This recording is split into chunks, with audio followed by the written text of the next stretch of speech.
अस्सलामुअलैकुम दोस्तों क्या आप जानते हैं कि कुत्तों को ख्वाब में क्या नजर आता है। और दोस्तों क्या आप जानते हैं कि इस दुनिया में एक ऐसा मुल्क भी है जो बच्चों के ब्लड ग्रुप के हिसाब से उन्हें अलग अलग क्लासरूम्स में बिठाता है। ऐसे ही इंटरेस्टिंग फैक्ट्स आप आज की वीडियो में जानोगे, तो दोस्तों वीडियो एंड तक जरूर देखना और अपने दोस्तों और फैमिली के साथ शेयर करना मत भूलिएगा। चलते हैं वीडियो की तरफ। नंबर 1 दोस्तों, हमारे मुल्क में पीने का पानी कुछ जगहों में मौजूद नहीं है, लेकिन ये प्रॉब्लम सिर्फ हमारे मुल्क का नहीं है, बल्कि इस दुनिया में बहुत से ऐसे मुल्क भी मौजूद हैं जिनको इसी प्रॉब्लम को फेस करना होता है। और उन्हीं मुल्कों में एक मुल्क है पेरू। दोस्तों पेरू मुल्क में ऐसे बहुत से रूरल एरियाज हैं जहाँ पीने का पानी बिल्कुल अवेलेबल नहीं है, इसलिए वहाँ के गवर्नमेंट ने उन जगहों पर कुछ इस तरह के ड्रिंकिंग वाटर बिल बोर्ड्स को बनाकर लगाया गया है। असल में दोस्तों इन बिल बोर्ड्स पर और नॉर्मल बिल बोर्ड्स पर कंपनी के एडवर्टाइजमेंट चलते हैं, लेकिन इन बिल बोर्ड्स में कुछ इस तरह की मशीन को इंस्टॉल किया गया है कि हवा में मौजूद मॉइस्चर को कैप्चर करके आसपास के लोगों के लिए पानी मुहैया करते रहते हैं। और दोस्तों आप ये जानकर हैरान हो जाएंगे कि इस तरह का एक बिल बोर्ड पेरू के अंदर 50 से 60 फैमिलीज को पीने का पानी मुहैया करवाता है। तो दोस्तों ये कॉन्सेप्ट अपने आप में लाजवाब जरूर है।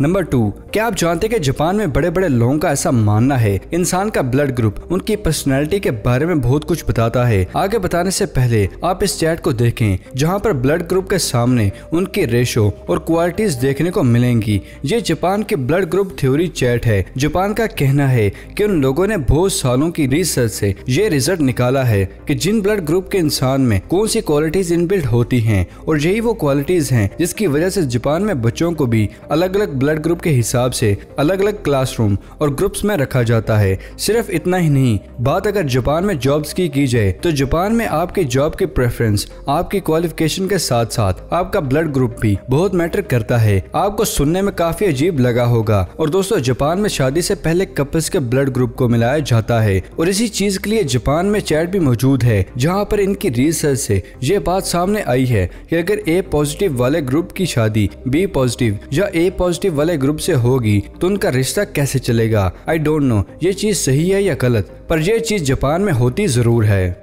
नंबर 3 दोस्तों, ये चीज आपने कभी ना कभी नोटिस जरूर की होगी कि अगर आप लेट नाइट हॉरर मूवी को देखते हैं तो उसके बाद हमारे आसपास कोई हलचल या आवाज हमें सुनाई देती है तो हमारे दिमाग में एक अजीब सा डर आ जाता है और हमें ऐसा लगता है कि वहाँ पर कोई चीज मौजूद है। और ये डर और ये चीज टेम्पररी होती है और वक्त के साथ साथ हमारा दिमाग इस चीज को भूल जाता है। लेकिन क्या होगा कि अगर ये चीज आपके साथ लॉन्ग लाइफ रहे, तब तो जिंदगी जीना बहुत ही मुश्किल हो जाएगी, राइट। लेकिन क्या आप जानते कि इस दुनिया में ऐसे कुछ लोग भी मौजूद हैं जिनको अपनी पूरी ही जिंदगी डरते हुए गुजारनी पड़ती है। असल में दोस्तों ये एक मेंटल डिसऑर्डर होता है जिसको पोस्ट ट्रॉमेटिक स्ट्रेस डिसऑर्डर कहते हैं, जिसमें अगर किसी भी इंसान के साथ अचानक से कुछ भी बुरा या बहुत बड़ा वाकया पेश आता है तो उस इंसान को जिंदगी भर उस वाकये के फ्लैशबैक्स आते रहते हैं। यानी कि वो कहीं पर भी अकेला होगा तो उसको बार बार वही वाकया याद आता रहेगा। वो अगर सो भी रहा होगा तो बार बार उसको ड्रीम्स में वो वाकया याद आता रहेगा। और उस वाकये से मिलता जुलता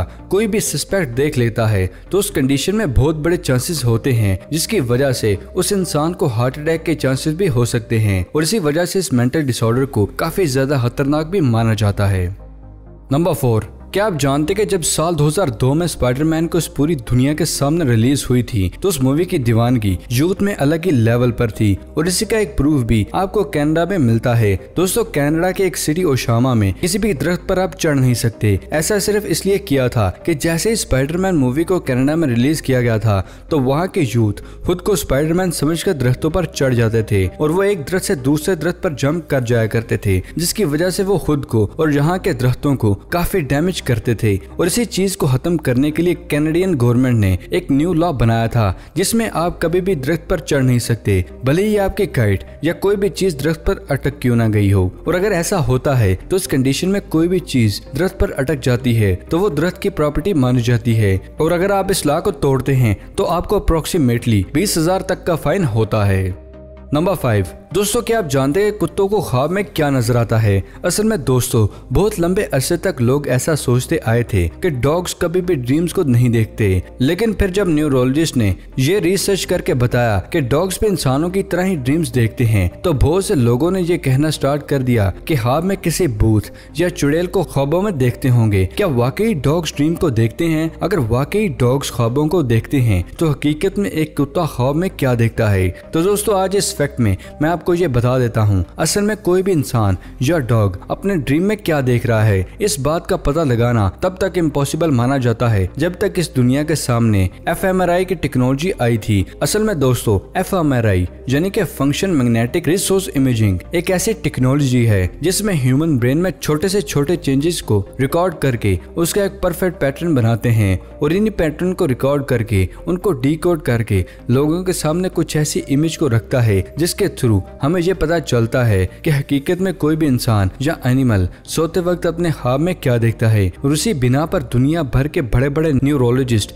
इस बात को बिल्कुल क्लियर कर चुके हैं कि डॉग्स का dreaming pattern human dreaming pattern से काफी हद तक मिलता जुलता है, यानी कि हम जो कुछ भी देखते हैं, सुनते हैं या महसूस करते हैं उससे मिलता जुलता ड्रीम हमें रात में दिखाई देता है। और यही पैटर्न डॉग पर भी अप्लाई होता है। डॉग्स भी जो पूरा दिन देखते हैं, महसूस करते हैं या सुनते हैं, ठीक उसी से मिलता जुलता ड्रीम उसको नजर आता है। फॉर एग्जाम्पल, अगर कोई भी डॉग पूरा दिन किसी रैट को चेज करता है तो यहाँ पर बहुत बड़ी पॉसिबिलिटीज ये जनरेट हो जाती हैं कि उस डॉग को रैट में भी ड्रीम्स में वही सिनेरियो रिपीट होता हुआ नजर आए। लेकिन जहाँ पर ह्यूमन ड्रीम्स और डॉग ड्रीम्स में सबसे बड़ा फर्क ये होता है, ऑलमोस्ट 90% तक लोग उठने के 1 या 2 घंटे बाद अपने ड्रीम्स को भूल जाते हैं, बट डॉग्स अपने ड्रीम को 1 या 2 दिनों तक याद रख सकते हैं। सो फाइनली दोस्तों, अब आप इसके पीछे की साइंस भी जान चुके हैं।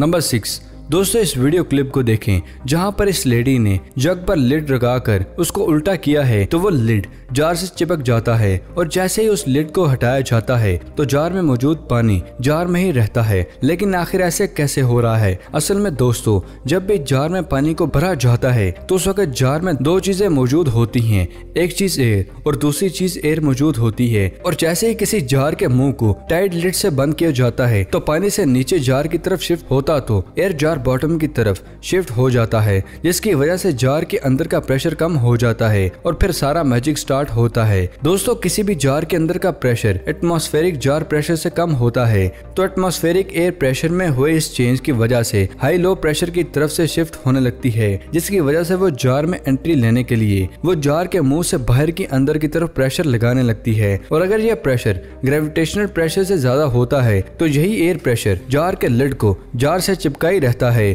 और जैसे ही जार से लिड को हटाया जाता है तो ये एयर प्रेशर जार के मुंह पर मौजूद वाटर मॉलिक्यूल्स पर लगने लगता है, जिसकी वजह से जार में मौजूद पानी एक सॉलिड सब्सटेंस की तरह काम करने लगता है। और इसी वजह से जार में मौजूद पानी एक मैजिकल वे में चिपका रहता है। और जैसे इस जार को जरा सा भी टेढ़ा किया जाता है तो अंदर का प्रेशर एटमॉस्फेरिक प्रेशर के बराबर होते ही पानी एक नॉर्मल वाटर की तरह काम करने लगता है और वो पानी जार से बाहर आ जाता है। सो आई होप आप इस मैजिक के पीछे की साइंस को भी आसानी से समझ गए होंगे। नंबर 7 दोस्तों, हम में से बहुत से लोग किसी खुशी के मोमेंट को सेलिब्रेट करने या लाइफ में स्ट्रेस को कम करने के लिए डांस करते हैं, जो कि बहुत ज्यादा कॉमन भी है। लेकिन क्या आपने कभी किसी बर्ड को बहुत ही फास्ट मोशन में डांस करते हुए देखा है? नहीं देखा? तो आज इस फैक्ट में मैं आपको दिखाता हूँ। दोस्तों, अभी आपको वीडियो क्लिप में जो बर्ड डांस करती हुई नजर आ रही है उसको बर्ड ऑफ पैराडाइज के नाम से भी जाना जाता है, जो कि यूजुअली गिनिया में पाई जाती है। और आप ये जानकर हैरान हो जाएंगे कि जब भी इस बर्ड को किसी भी चीज की खुशी होती है तो ये बर्ड अपनी उस खुशी को बहुत ही फास्ट मोशन में डांस करके एक्सप्रेस करती है। और डांस के बाद जब ये बर्ड खुशी से चहचहाती है तो इसका गला कुछ इस तरह से बहुत ही खूबसूरत अंदाज में ग्लो होता है। और यही सब चीजें इस बर्ड को बहुत ही खूबसूरत और रेयर बनाती हैं। सो फाइनली दोस्तों, हम सब इस डांसिंग पैराडाइज बर्ड के बारे में अब जानते हैं। क्या आपका इत्तेफाक हुआ है इस बर्ड को कहीं देखने का? हमारे साथ जरूर शेयर कीजिएगा। वीडियो पसंद आने की सूरत में से लाइक करें। अगर अभी तक आपने हमारे चैनल को सब्सक्राइब नहीं किया तो जल्दी से जाके इसे सब्सक्राइब करें और साथ मौजूद बेल आइकन को दबाना मत भूलिएगा, ताकि हमारी हर नई आने वाली वीडियो आपको बजरिया नोटिफिकेशन आसानी से मिल सके। मिलते हैं नई वीडियो में। अपना और अपने प्यारों का ख्याल रखिएगा।